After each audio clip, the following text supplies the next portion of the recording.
இதுதாங்க என்னோட one of the previous videos. நான் லிங்க்கு கீழே போட்டுடுறேன், நீங்கள் அதை பாருங்கள்.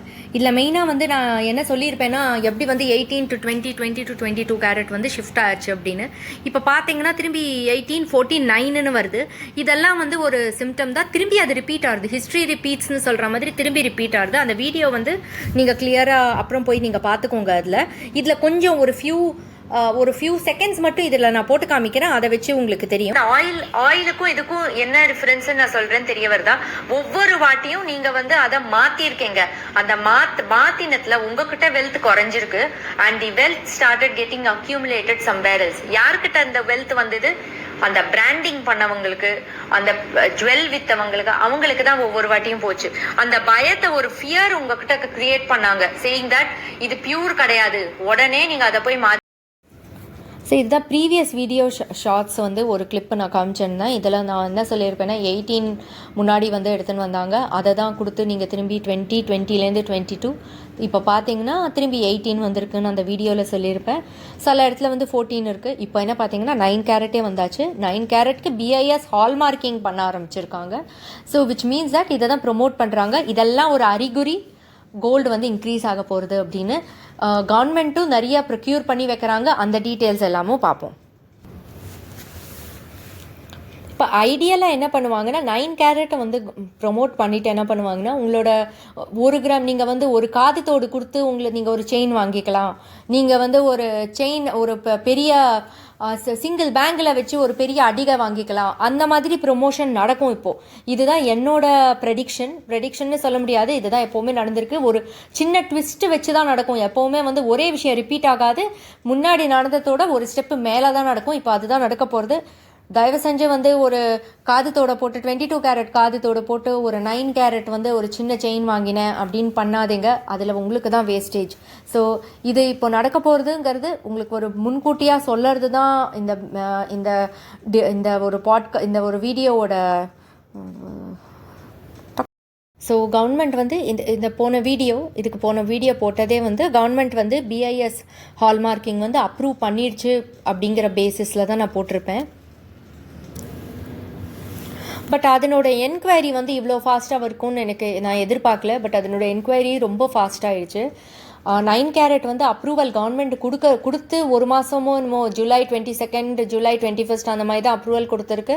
பட் அது கொடுத்த கையோடு எப்படி வந்து எல்லா ப்ராடக்ட்டுமே லான்ச் ஆகுதுங்கிறது பாருங்கள். ஒரு ஜுவல் பண்ணுறதுக்கே நம்மளுக்கு டைம் ஆகும். அது அப்ரூவல் கொடுத்து முடிக்கிறது ஒரு வாரத்துக்குள்ளேயே வந்து பார்த்தீங்கன்னா சில ஷாப்பில் வந்து 9 கேரட் வந்து வந்தாச்சு அப்படிங்கிறாங்க. ஸோ இது வந்து ப்ரொமோஷன் வந்து வேறு லெவலில் தான் போகும். நீங்களும் கேர்ஃபுல்லாக இருந்துக்கோங்க. எனக்கு தெரிஞ்சு நீங்கள் 9 கேரட் வாங்கணும்னா வாங்கிக்கலாம். ஆனால் இருக்கிற ஜுவல்லை போட்டு வாங்குறது கரெக்டான இது ஆப்ஷன் நான் சொல்ல மாட்டேன். ஏன்னா அது எப்படி ஸ்டாண்டர்ட் பண்ணுறாங்க, அதுக்கு ரீசேல் வேல்யூ எப்படி இருக்குன்னு கொஞ்சம் நீங்கள் வெயிட் பண்ணி பார்த்துட்டு அதுக்கப்புறம் தான் பண்ணுறது பெட்டர். பட் ஏதோ ஒரு இமிட்டேஷன் வாங்க போனேன், அதுக்கு ஒரு இமிட்டேஷன் வந்து சில்வர் வாங்க போனேன், சில்வருக்கு பதிலாக நான் அந்த கோல்டு எடுக்கிறேன்னா ஓகே, அது வாங்கிக்கலாம். செகண்ட் திங் வந்து 9 கேரட்டில் வந்து எவ்வளோ ஷைன் போகும். ஏன்னா 35% கோல்டு அண்ட் 65% வேறு மெட்டல் இருக்குன்னா அந்த மெட்டல் எப்படி சில்வராக இருக்குன்னு வச்சுக்கோங்க. சில்வராக இருக்காது, வேறு மெட்டல் தான் இருக்கும். மோஸ்ட்லி வந்து சில்வர் இல்லை காப்பர் அந்த மாதிரி இருக்குன்னா அது எப்படி கருக்குங்கிறது நம்மளுக்கு இன்னும் தெரியாது. ஒரு அளவுக்கு 18 கேரட் நீங்கள் பார்த்தீங்கன்னா ஓகே, மீடியாக்கராக இருக்கும், நீங்கள் வாங்கி போட்டுக்கலாம். பட் 9 கேரட்டில் வந்து எப்படி கறக்கும் இது வரைக்கும் நான் பார்க்கல. ஆனால் அது ட்ரை பண்ணலாம். பட் ஆனால் இது வரைக்கும் நான் ட்ரை பண்ணலை அதை. பட் அது எனக்கும் ஒரு க்யூரியாசிட்டி தான் இருக்குது, அது எப்படி இருக்க போகிறது அப்படின்னு. பட் இதுக்கு நான் இன்வெஸ்ட்மெண்ட்டு நான் இது சொல்லவே மாட்டேன். நீங்களும் கேர்ஃபுல்லாக இருந்துக்கோங்க. இப்போது ஃபோர்த்கமிங் வீடியோவில் பார்த்தீங்கன்னா கவர்மெண்ட்டோட இம்போர்ட் டியூட்டி எப்படி வந்து நம்மளோட ஸ்கேம் நடந்திருக்கு, எஸ்பெஷலி SGBயில் எப்படி ஸ்கேம் நடந்திருக்கு, எப்படி மேனிப்புலேட் பண்ணாங்க, அதுலேருந்து நம்ம இப்போது ஃப்யூச்சரில் எப்படி கேர்ஃபுல்லாக இருக்கணும், அந்த வீடியோ நான் போடுறேன். பட் இப்போதைக்கு நீங்கள் பார்த்தீங்கன்னா கோல்டு வந்து யார் நிறைய ப்ரொக்யூர் பண்ணுறாங்கன்னா கவர்மெண்ட்ஸ் நிறைய ப்ரொக்யூர் பண்ணுறது. இது பார்த்தீங்கன்னா வேர்ல்டு கோல்டு கவுன்சிலோட ஸ்டாட்டிஸ்டிக்ஸு 2024 பார்க்கணும். நான் இன்னும் பார்க்கல. 2024 டர்க்கி தான் மேக்ஸிமம் கோல்டு வாங்கியிருக்கு, next China, next India. So இது ஏன் வந்து ஜாஸ்தி இவங்க வாங்குறாங்க அப்படின்னா, இது வந்து இறங்க போகிறது. அந்த மாதிரி நிறைய நியூஸ் நீங்கள் பார்த்துருப்பீங்க இல்லையா, 55,000 வந்து வந்துருச்சு கோல்டு அப்படின்னு. அந்த மாதிரி இறங்க போகிறதுன்னு இவங்க வாங்க மாட்டாங்க, இவங்க வெயிட் பண்ணி தான் வாங்கியிருப்பாங்க. ஸோ இவங்க நிறைய வாங்கிட்டு இருக்காங்கன்னா ஏற போகிறதுன்னு அர்த்தம். That is number 1.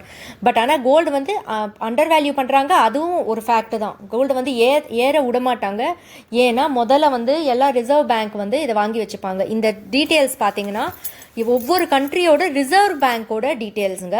டர்க்கியோட reserve bank, China, இப்போ பார்த்தீங்கன்னா யூஎஸோட ரிசர்வ் பேங்க் வந்து ஃபெட்ரல் ரிசர்வ்னு சொல்லுவோம். இந்தியாவில் வந்து ஆர்பிஐ. ஸோ இவங்க வந்து யார் வந்து நிறைய வாங்கியிருக்காங்க அதுதாங்க இந்த ஸ்டேட்டு. இது அந்த டீட்டெயில்ஸு பார்த்தீங்கன்னா முதல் டர்க்கி, செகண்ட் சைனா, அதுக்கப்புறம் இந்தியா. இவங்க வாங்குறதே வந்து ரிசர்வ்டு கரன்சின்னு டாலர் இருக்குது. அதுக்கும் வீடியோ போட்டிருப்பேன் பாருங்கள். அது எல்லாமே ஸ்டெப் பை ஸ்டெப் தான். முதல்லேருந்தே நீங்கள் வீடியோஸ் பார்த்துன்னு வந்தீங்கன்னா இது உங்களுக்கு ஈஸியாக புரியும். இப்போ டாலர் வந்து ரிசர்வ்டு கரன்சியாக இருக்கிறதுனால யூஎஸ் டாலர்ஸ் எப்போ பிரிண்ட் பண்ணுறாங்களோ அந்த இன்ஃப்ளேஷன் எல்லா கண்ட்ரிக்கும் எஃபெக்ட் ஆகுதுங்கிறதுனால தான் இவங்க வந்து கோல்டை வந்து ரிசர்வ் கரன்சியாக ஸ்டோர் பண்ண ஆரம்பித்தாங்க. இது நம்ம வந்து அதனால தான் முதல்லேருந்தே வந்து கோல்டு நிறைய நம்ம சேவ் பண்ணி வைக்கிறதுக்கு காரணமே அதுதான். செகண்ட் திங் வந்து பார்த்தீங்கன்னா, நம்ம வந்து லண்டன்லேருந்து கோல்டு வந்து எடுத்துன்னு வந்துட்டோம். நீங்கள் தந்தேரஸ்க்கு வந்து டன்ஸ் ஆஃப் கோல்டு வந்து நம்ம எடுத்துன்னு வந்துட்டோம் அங்கேருந்து, லண்டன்லேருந்து. ஆனால் யூஎஸ் மட்டும் ஃபோர்ட் நாக்ஸ்லேருந்து இது வரைக்கும் அவங்க நம்மளுக்கு கொடுக்கல. இந்த நியூஸ் வந்துச்சா இல்லையா தெரியாது எனக்கு. பட் ஆனால் ரொம்ப பெருசாக இந்த நியூஸ் வெளியில் வரல. பட் ஃபோர்ட் நாக்ஸ்ன்னு ஒன்று இருக்குது. அதில் தான் வந்து அது ஒரு வால்ட், அதில் தான் எல்லா கோல்டும் இருக்குது. யூஎஸ்கிட்ட நம்ம வந்து ரிசர்வ் பண்ணி வச்ச கோல்டு அவங்க இன்னும் நம்மளுக்கு கொடுக்கவே இல்லை. இப்போ நம்ம கண்ட்ரியில் முன்னாடி அந்த ஃபெசிலிட்டி இல்லாதனால கொஞ்சம் கோல்டு லண்டனில், கொஞ்சம் கோல்டு வந்து ஸ்விஸில், கொஞ்சம் கோல்டு வந்து யூஎஸ்லன்னு வச்சுருந்தோம். பட் லண்டனில் இருக்க வேண்டிய கோல்டு நம்ம எடுத்துன்னு வந்துட்டோம், அவங்க கொடுத்துட்டாங்க. பட் ஃபோர்ட் நாக்ஸில் இருக்கிற கோல்டு வந்து நம்மளுக்கு கொடுக்கவே இல்லை. அவங்கக்கிட்ட நிஜமாவே இருக்கா இல்லையான்னு இலான் மஸ்க் வந்து கொஞ்ச நாள் முன்னாடி இலான் மஸ்க் கொடுத்த வீடியோ பாருங்கள், அதுக்கு உங்களுக்கு இன்னும் புரியும். அது வந்து ஆடிட் பண்ணணும் நம்ம. அந்த இடத்துல வந்து அவங்க கிளைம் பண்ணுற அளவுக்கு வந்து இருக்கா இல்லையான்னு ஒரு டவுட் இருக்குது. இது வரைக்கும் அவங்க வந்து ஒரு வீடியோவே எடுத்துன்னு போய் பண்ணணும்னு இருந்தாங்க ஃபோர்ட் நாக்ஸ் வால்ட்டில். ஆனால் அவங்க எதுவும் பண்ணலை. அது ஏன் கேன்சல் ஆச்சு என்ன, அதில் வந்து இது எல்லாத்துக்குமே பேக்ரவுண்டில் நிறைய டீப் ஸ்டேட்ஸ் இவங்களாம் இன்வால்வ்டாக இருப்பாங்க. அவங்கள பயங்கரமாக என்னை பொறுத்தவரையிலும் அவங்கள பயங்கரமாக டைவர்ட் பண்ணி இந்த விஷயம் அந்த உள்ளே இருக்கிற கோல்டு வால்ட்டே பார்க்க முடியாமல் பண்ணியிருக்காங்கன்னு என்னோட அபிப்பிராயம். நீங்கள் ஃபுல்லாக இந்த நியூஸ் எல்லாம் பார்த்துன்னு வந்தீங்கனாலே உங்களுக்கு வந்து ஓரளவுக்கு ஐடியா கிடைக்கும். நியூஸில் கிளியராக தெரியாது, ஆனால் நியூஸில் ஒன்றுக்கு அப்புறம் ஒன்று நடக்கிறத வச்சு நீங்களே வந்து you can join the dots and find it. So இது வந்து உங்களுக்கு வந்து இது அவேர்னஸ்க்கு தான் இந்த எல்லாமே டீட்டெயில்ஸ் நான் கொடுத்துருக்கேன். இது வந்து ஷேர் பண்ணி சப்ஸ்கிரைப் பண்ணுங்கள்.